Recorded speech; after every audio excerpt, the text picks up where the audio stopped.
Alright, let's not waste any time. Dragonsword Awakening is a free-to-play gacha game turned one-time premium action RPG. And while it is technically correct to say this game is no longer a gacha, it is functionally false.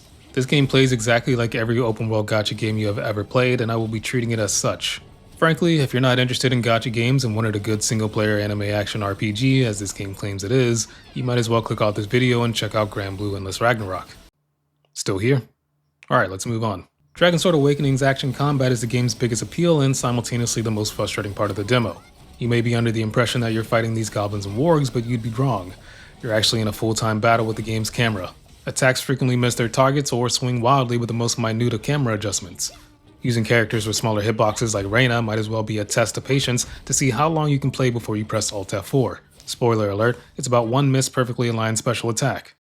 When the combat does work, it's pretty satisfying. The most unique aspect of this game's combat, in my opinion, is the ability to buffer attacks between units, resulting in some pretty slick combos. For example, stunning this enemy triggers 2 tag attacks for my units, and instead of choosing one or the other, I can use them both. Calling in Theresa starts a lengthy attack animation, and while it's going on, I can call in loot to grab the enemy, keeping them inside the attack and continuing the combo. Aerial combat exists in this game, but there's no point using it because it's stiffer than I would be next to Deborah Ann Wool, and equally as disappointing when given a chance.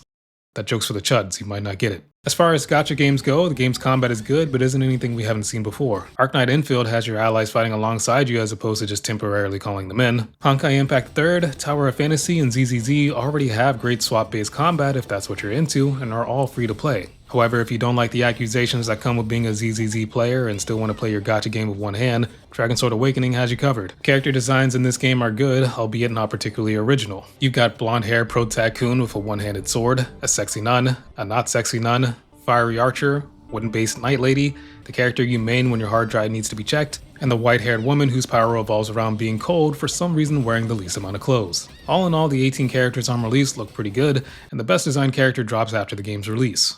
Outside of the characters and combat, the story is, there. The characters are a group of lovable idiots trying to save the world, and the game is genuinely funny at times. Like when the mercenary leader Johnny gives alcohol poisoning to other mercenaries so that they be out of commission and he could take on better quests.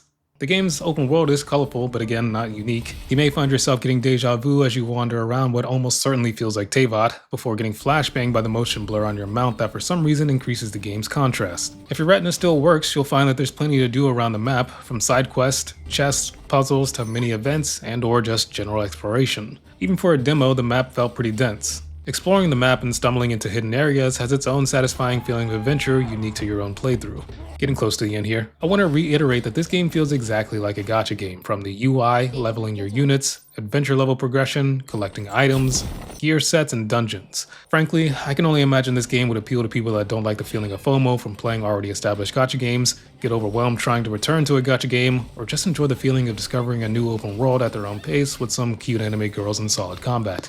Overall, the Dragonsword Awakening demo was okay. I had fun with the combat, even though it desperately needs a lock-on. I enjoyed exploring, and I like the art and character designs. If this game launches under $30, I see no reason not to give it a shot, but anything over $30, it might as well be dead on arrival.